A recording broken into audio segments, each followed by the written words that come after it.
বন্ধুরা, একটা কথা বলতে চাই।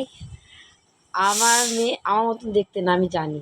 হ্যাঁ, এই যে মেয়েটাকে দেখছেন না, এই যে মেয়েটাকে দেখতে পাচ্ছেন না, জানেন এর জন্য না ছোটোবেলায় না আমি এটা কেস খেতে খেতে বেঁচে গেছি। ডাক্তারবাবু কী করেছে, একটু অসুস্থ ছিল তখন, একটু ছোটো ছিল। হ্যাঁ, এই কয়েক বছর আগে ব্যাপার আছে। ডাক্তারবাবু আমার দিকে তাকাচ্ছে, এর দিকে তাকাচ্ছে, বুঝতে পারছেন? মুখ তো মেলে না, সে তো আমি জানি তো। কিছুই মেলে না, রং টং কিছুই মেলে না, সবই বাবা পিসি মতন। জানি বিশ্বাস করবে না, ডাক্তারবাবু যেভাবে ওনাকে তাকাচ্ছিল বলছে না মেয়ে পাচার। আমি না ওনার হাব ভাব দেখে না বুঝতে পেরেছি। আমি বলছি না ডাক্তারবাবু ও কিন্তু আমার মতো আমি ডাইরেক্টলি ডাক্তারবাবুকে বলেই দিলাম, ডাক্তারবাবু ও কিন্তু আমার মতো দেখতে না। হ্যাঁ, ওর কিন্তু বাবা বাবা পিসির মতন দেখতে।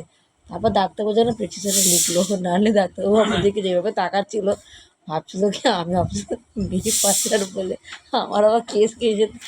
কিছুই মেলে না, আমি স্বীকার করি কিছুই না। চোখ, গাল, রং, কিছুই না। আমি স্বীকার করি ও আমার কিছুই পায়নি, সব ওর বাবার পেয়েছে, আমার কিছুই পাইনি। শুধু গোল গালটা ছেঁড়াটা গাল, ওর বাবার গালটা একটুখানি ভাঙা আছে। হ্যাঁ, ওর গালটা পাইনি, গালটা পেয়ে পিসির মধ্যে, কিন্তু বাদ বাকি সব বাবা। হ্যাঁ, ছেলে না মেয়ে, ওইটা পাইনি।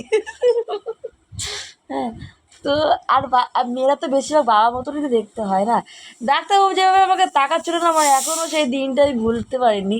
যেভাবে আমাকে তাকাচ্ছিল আমি বললাম মেয়ে পাচারি। হ্যাঁ, আমার সেইটা এখনও আমার মনে পড়ে। বিশ্বাস করুন, আমার এখনও সেটা মনে পড়ে। আর আমি হাসছিলাম, নিজের উপর নিজে হাসছিলাম যে ডাক্তারবাবু আমার দিকে তাকাচ্ছে আর ওর দিকে তাকাচ্ছে।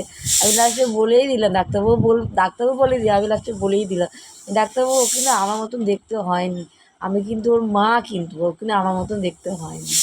তারপর ডাক্তারবাবু পেন চালালেন, জানেন।